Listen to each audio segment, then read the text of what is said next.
스가랴 7장 1절에서 14절 다 같이 함께 한 목소리로 읽겠습니다. 다리오 왕 제4년 아홉째 달 곧 기슬의 월 4일에 여호와의 말씀이 스가랴에게 임하니라.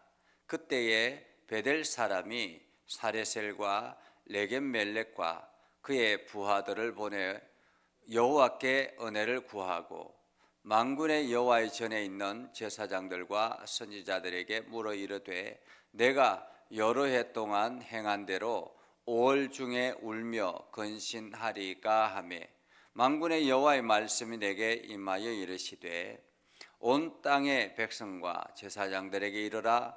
너희가 70년 동안 다섯째 달과 일곱째 달에 금식하고 애통하였거니와 그 금식이 나를 위하여 한 것이냐. 너희가 먹고 마실 때에 그것은 너희를 위하여 먹고 너희를 위하여 마시는 것이 아니냐.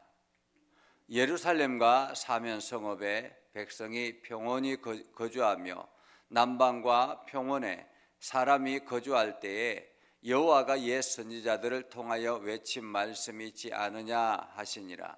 여호와의 말씀이 스가랴에게 임하여 이르시되 만군의 여호와가 이같이 말하여 이르시기를 너희는 진실한 재판을 행하며 서로 인애와 긍휼을 베풀며 과부와 고아와 나그네와 궁핍한 자를 압제하지 말며 서로 해하려고 마음에 도모하지 말라 하였으나 그들이 듣기를 싫어하여 등을 돌리며 행하며 듣지 아니하려고 귀를 막으며 그 마음을 금강석 같게 하여 율법과 만군의 여호와가 그의 영으로 옛 선지자를 통하여 전한 말을 듣지 아니하므로 큰 노가 만군의 여호와께로부터 나왔도다. 내가 불러도 그들이 듣지 아니한 것처럼 그들이 불러도 내가 듣지 아니하리라. 만군의 여호와가 말하였느니라. 내가 그들을 바람으로 불어 알지 못하던 여러 나라에 흩었느니라.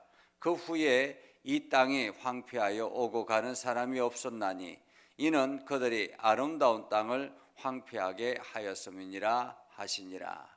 아멘. 오늘도 하나님의 은혜가 여러분의 삶 가운데 가득하기를 바랍니다. 여러분을 통해서 하나님의 영광이 드러나는 복된 하루가 되기를 주님의 이름으로 축복합니다. 하나님께서 스가랴 선지자를 부른 때가 이 예루살렘 성전, 이스라엘 백성들이 포로에서 귀환해서 예루살렘 성전을 재건하다가 멈추었던 그러한 때였습니다. 그래서 학개 선지자나 스가랴 선지자를 통해서 다시 성전을 재건하라라는 그러한 선포를 하고 그리고 이스라엘 백성들이 다시 이제 성전 재건 사업을 시작하고 있는 그러한 때였습니다. 그렇게 스가랴 선지자를 부르시고 그리고 난 다음에 성전 재건을 시작하고 이제 성전 재건이 2년 정도 남아있는 그러한 때였습니다. 이 완공이 2년 정도 남아있는 그러한 때였죠. 다리오 왕 제4년 아홉째 달 기슬월 4일에 여호와의 말씀이 임하니라 라고 말합니다. 한마디로 지금 성전이 한창 재건 사업이 진행되고 있는 그러한 때였습니다. 그때에 베델 사람이 사레셀과 레게멜렉과 그의 부하들을 보내서 여호와께 은혜를 구하고 그리고 난 다음에 만군의 여호와의 전에 있는 제사장들과 선지자들에게 질문을 했습니다. 그의 질문은 이것입니다. 여러 해 동안 우리가 행한 대로 5월 중에 울며 근신했는데 지금 계속 그 일을 해야 합니까? 라는 것이었습니다. 여기서 베델 사람은 북왕국 출신입니다. 이게 북이스라엘의 출신이죠. 그런데 이 베델 사람이 5월 중에 근신했다라는 것은 그때 당시에 이스라엘 백성들이 포로로 끌려가고 난 다음에 그들이 1년에 4차례 금식을 했습니다. 넷째 달에 바벨론이 예루살렘을 점령한 것을 기억하며 금식을 했습니다. 그리고 다섯째 달에는 예루살렘이 불태워진 것을 기억하고 금식했습니다. 그리고 일곱째 달에는 총독 그달리아가 암살된 것을 기억하고 금식을 했습니다. 그리고 10째 달에는 예루살렘이 포위된 것을 두고 금식을 했습니다. 이렇게 1년에 4차례 특별하게 기억하며 금식했는데, 이 베델 사람은 5째 달에 계속 금식을 했다라는 것입니다. 5째 달에 계속 금식을 했는데, 우리가 계속 이것을 금식을 계속해야 되는가라는 것입니다. 금식을 계속해야 되는가?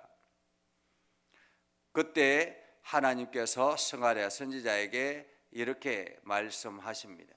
스가랴 선지자를 통해서 전해지는 말씀이죠. 온 땅의 백성과 제사장들에게 이르라. 너희가 70년 동안 5째 달, 7째 달에 금식을 하고 애통하였거니와 그 금식이 나를 위하여 한 것이냐라는 것입니다. 그 금식이 나를 위하여 한 것이냐. 다시 말하면 금식이 누구를 위하여 한 것이냐라는 것입니다. 누구를 위하여 한 것이냐. 우리가 금식을 하면 특별하게 우리가 어떤 문제를 안고 있거나 어떤 문제를 해결하기 위해서 어려움이 처했을 때 그것을 두고 간절하게 금식 기도를 하기도 합니다. 그런데 그렇게 금식 기도를 할 때 누구를 위하여 금식하느냐라는 것입니다. 누구를 위하여 금식하느냐? 금식은 누구를 위하여 하는가라는 것이요. 어떤 사람들은 금식을 마치 자랑 삼아 하기도 합니다. 그래서 나는 1년에 한 차례씩 40일 금식을 매해마다 한다라고 자랑스럽게 이야기를 합니다. 물론 그것도 굉장히 대단한 일입니다. 그리고 나는 어떤 특별한 일이 있을 때마다 늘 금식하는 그러한 사람들도 있습니다. 그런데 그 금식이 과연 누구를 위한 금식이냐라는 것입니다. 누구를 위한 금식이냐. 그러면서 하나님께서 이렇게 말씀하죠. 너희가 먹고 마실 때 그것은 너희를 위하여 먹고 너희를 위하여 마시는 것이 아니냐. 우리가 음식을 먹을 때 음식을 먹는 이유는 무엇입니까? 우리의 건강을 위해서, 우리의 생활을 위해서 먹고 마시는 것 아니겠습니까? 때로는 그 먹고 마시는 것을 통해서 즐거움을 얻기도 하고요. 그렇다면 그것을 먹고 마시는 것을 중단한다고 해서 무슨 하나님께 유익이 되겠는가라는 거죠. 그러면서 하나님께서 이렇게 말씀합니다. 예루살렘과 사면 성읍에 백성이 평온히 거주할 때, 남방과 평원에 사람이 거주할 때 여호와가 옛 선지자들을 통하여 외친 말씀이 있지 아니하냐라고 말합니다. 있지 아니하냐. 그러면서 여호와의 말씀이 스가랴에게 임하여 이르시되 만군의 여호와가 이같이 말하여 이르시기를 너희는 진실한 재판을 행하며 서로 인애와 긍휼을 베풀며 과부와 고아와 나그네와 궁핍한 자를 압제하지 말며 서로 해하려고 마음에 도모하지 말라 하였으나라는 거죠. 하나님께서 특별히 하나님의 백성들에게 말씀하시기를 진실한 재판을 하고 인애와 긍휼을 베풀고 과부와 고아와 나그네와 궁핍한 자를 압제하지 말고 서로 해하려고 도모하지 말라라고 그렇게 명령했다라는 거죠.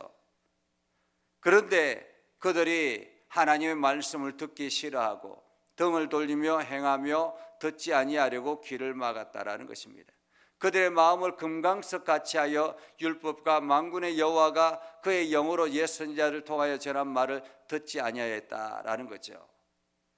이 모든 것이 여호와께로부터 나와서, 그래서 하나님의 진노가 여호와께로부터 나와서 지금 예루살렘이 초토화되었습니다. 내가 불러도 그들이 듣지 아니한 것처럼 그들이 불러도 내가 듣지 아니하리라 라고 말씀하셨습니다. 그렇다면 어떻게 해야 되겠습니까? 이스라엘 백성들이 해야 되는 금식은 무엇일까요? 지금 예루살렘이 무너졌다고, 예루살렘이 포위가 되었다고, 예루살렘에 파견되었던 총독이 암살당했다고 그것 때문에 금식하는데 정말로 금식은 무엇을 위해 해야 되는가라는 것입니다. 진정으로 해야 되는 금식은 무엇인가? 그것은 바로 하나님 앞에 먼저 회개하는 금식이 있어야 합니다. 금식하는 자세가 먼저 하나님 앞에 자기의 죄를 고백하고 회개하는 것이 필요합니다.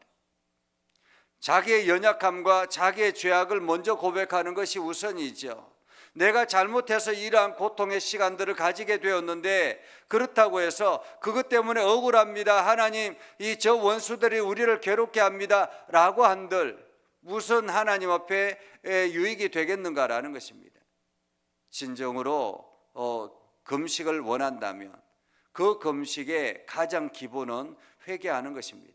자기의 잘못을, 자기의 연약함을, 자기의 우둔함을 회개하는 것입니다. 하나님, 우리가 하나님의 말씀을 듣지 않아서 우리가 이러한 고통의 시간을 보내게 되었습니다. 하나님, 저희를 용서해 주십시오라고 회개하는 것이 우선이겠죠. 그리고 또 다른 금식의 자세는 이 긍휼의 마음을 품는 것입니다. 한마디로 하나님께서 명령하신 대로 그 올바른 정의를 행하고 긍휼을 베풀고 사랑을 실천하는 삶을 통해서 하나님의 말씀의 삶으로 나아가는 것입니다. 그래서 하나님이 원하시는 대로, 하나님이 기뻐하시는 대로 그렇게 살아가는 삶의 자세를 바르게 하는 것입니다. 그러면서 금식하면 하나님께서 그 금식을 들으시지 않겠습니까? 내가 억울합니다. 내가 저 원수들한테 짓밟혔습니다. 저 이방인들 때문에, 이방인들이 내가 하나님의 백성들을 이렇게 괴롭힙니다. 이렇게 하나님 앞에 간절하게 기도하는 것이 아니라 자기 자신을 먼저 바르게 하는 것입니다. 하나님께서 그들이 듣지 아니하고 하나님의 말씀도 지키지 아니하여서 하나님께서 그들의 소리를 듣지 않겠다고 말씀하시는데 지금 그들이 그냥 억울합니다라고 한들 무슨 소용이 있겠는가라는 것입니다. 하나님이 기뻐하시는 금식은 무엇인가? 하나님이 기뻐하는 금식은 이사야 선지자에게도 말씀하셨던 것처럼 공의를 행하고 긍휼을 베풀고 그리고 사랑을 실천하는 삶이 먼저다라는 것입니다. 삶이 먼저다. 그래서 하나님께서 말씀합니다. 내가 그들을 바람으로 불어 알지 못하던 여러 나라에 흩었느니라. 그 위에 이 땅이 황폐하여 오고 가는 사람이 없었나니 이는 그들이 아름다운 땅을 황폐하게 하였습니다. 그래서 이스라엘 백성들이 진심으로 예배하는 것, 진심으로 금식하기를 원한다면 먼저 삶을 통해서 변화가 일어나는 것이 되어야 된다. 우리가 하나님 앞에 예배하는 것도 마찬가지입니다. 우리가 하나님 앞에 예배할 때 하나님 그냥 형식적으로 예배하는 것은 의미가 없다라는 거죠. 예배에는 마음이 담겨 있어야 합니다. 찬송에도 마음이 담겨 있어야 합니다. 우리의 기도에도 마음이 담겨 있어야 합니다. 우리의 헌금에도 마음이 담겨 있어야 합니다. 우리가 수고하며 애쓰는 봉사도 마음이 담겨 있어야 합니다. 하나님의 교회, 하나님의 나라, 하나님의 복음을 위해서 헌신하는 그런 마음이 있어야 한다는 것입니다. 이것이 하나님이 기뻐하는 일이요, 하나님이 기뻐하시는 금식이요, 하나님이 기뻐하시는 예배다라는 것입니다. 그래서 오늘도 우리는 그 예배자가 되어서 하나님 기뻐하는 예배자가 되어서 우리의 삶을 온전하게 하나님의 영광을 드러내는 일에 쓰임받을 때 하나님은 우리의 삶을 지켜주시고 우리의 삶을 긍휼로 베풀어 주실 것입니다. 오늘도 여러분들이 그 하나님의 은혜를 경험하고 그 속에서 날마다 하나님의 기쁨이 되는 복된 삶을 살아갈 수 있기를 주님의 이름으로 축복합니다. 기도하겠습니다. 거룩하신 아버지 하나님, 오늘도 우리 가운데 함께 하시고 하나님의 은혜를 저희들에게 베풀어 주셔서 하나님의 말씀 가운데 거하게 하시고 하나님의 뜻을 이루며 나아갈 수 있도록 하나님 인도하여 주시옵소서. 날마다 주의 이름을 선포하며 날마다 하나님의 영광 드러내며 복음에 합당한 열매를 맺으며 나아갈 수 있도록 하나님 인도하여 주시옵소서. 우리가 외식적인 신앙생활이 아니라 진정으로 마음에서 우러나는 올바른 신앙생활을 하여서 하나님의 영광을 드러내며 하나님의 이름을 선포하며 주의 이름이 온 땅에 전해지는 복음의 통로가 되게 하여 주시옵소서. 오늘도 우리의 삶 가운데 주님 동행하여 주셔서 말씀으로 승리하는 복된 삶 살게 하여 주옵소서. 예수님의 이름으로 기도드리옵나이다. 아멘. 이제는 우리 구주 예수 그리스도의 은혜와 하나님 아버지 극진하신 사랑과 성령님의 감화 감동 역사 위로 교통하시며 내가 주님의 말씀 가운데 거하는 믿음의 성도들 위해 하는 모든 일들 위해 영원토록 함께하옵시기를 간절히 축원하옵나이다.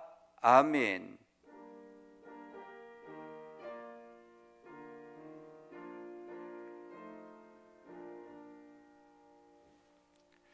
내일 새벽은 여러분들이 각자가 개인적으로 해 주시기를 바랍니다.